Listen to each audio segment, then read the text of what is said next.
everybody, and welcome to Module 3 in our EDU 131 Child, Family, and Community course.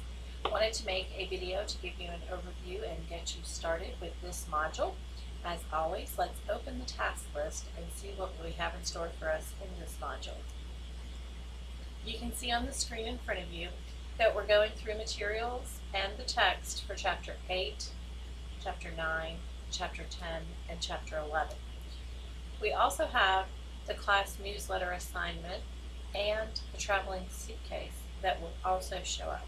Now, the traveling suitcase really is not due in this module, but it's a very large assignment and is worth the largest amount of course value or points in this course.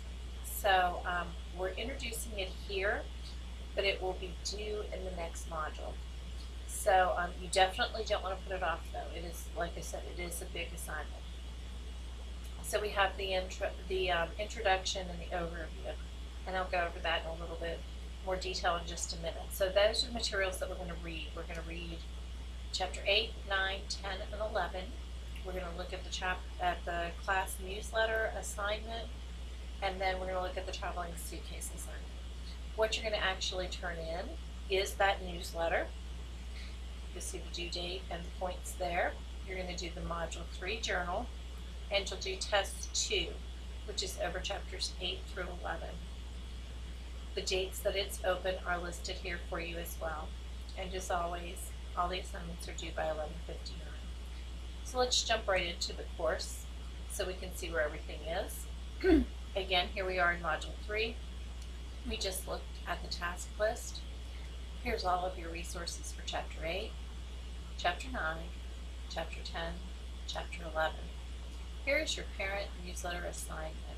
So if you click on the here, you will see that there's a grading rubric here, so you can see exactly how I'm going to grade it, and then the assignment overview. If we open and look at the overview, just to make sure we're really clear on this assignment, it talks a lot about the assignment, why we would use it, what kind of communication it is, and refers it back to our book. Then it tells us what kind of components must be in this. And let me back up for a minute. If you are already working, you can write this for the actual class you work in. If you are not working, make up the perfect dream job and write it for that classroom for this month or for next month. And you could go about it that way too. So the material in the newsletter does not have to be real. Now, you also should be aware that there are many, many great templates already made and out there in Microsoft Word and Microsoft Publisher. You do have free access to both of those through your OneDrive, which is part of your email, your Office 365 account. So definitely take advantage of that. Use a pre-made template and save yourself a lot of work and hassle. And there's absolutely nothing wrong with that.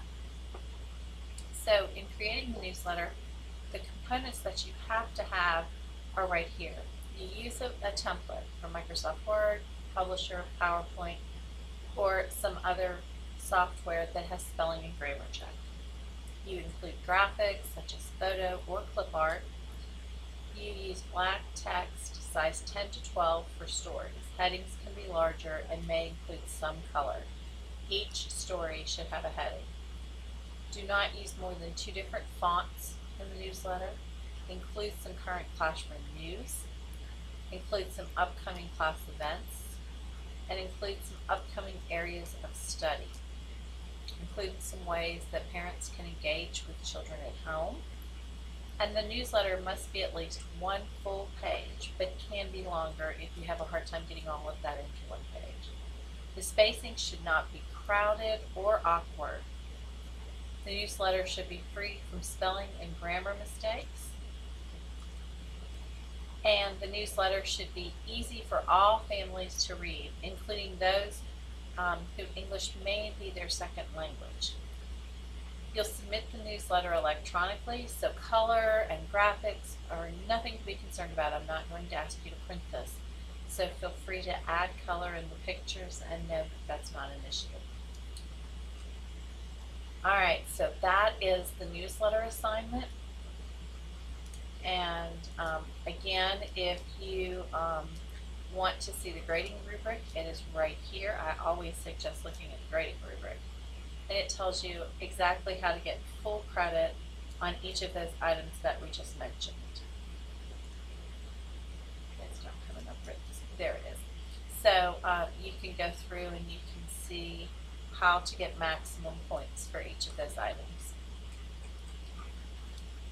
Alright, the next thing in our course after our parent newsletter overview is the place to turn in the parent newsletter. And then next is the Module 3 journal, which you're experts at this by now. And then there's the folder with the traveling suitcase resources. Now I want you to see there are some resources here, the overview and the rubric. But in addition to that, it is a very large assignment, as I mentioned, so I have broken it down into various steps, and each step has videos explaining it.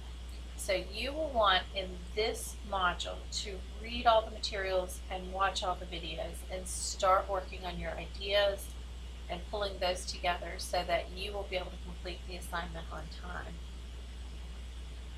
And then finally, Test 2, Chapters 8 through 11 is right here, and it will be open and available prior to, on the dates listed in the task list and on the course schedule. So again, these are the things that are due. We're going to learn about the traveling suitcase, even though it's not due in this module, and get started. If you're having any trouble getting started with that or gathering your thoughts about it during this module, please don't hesitate to reach out now instead of waiting closer to the due date so that you'll have ample time to successfully complete the assignment. So that's what I have for you for Module 3. Please don't hesitate to reach out if you have any questions, comments, concerns. I'd be happy to talk with you on the phone, meet with you in person, or answer you by email. So good luck with Module 3, and can't wait to read your work on that module.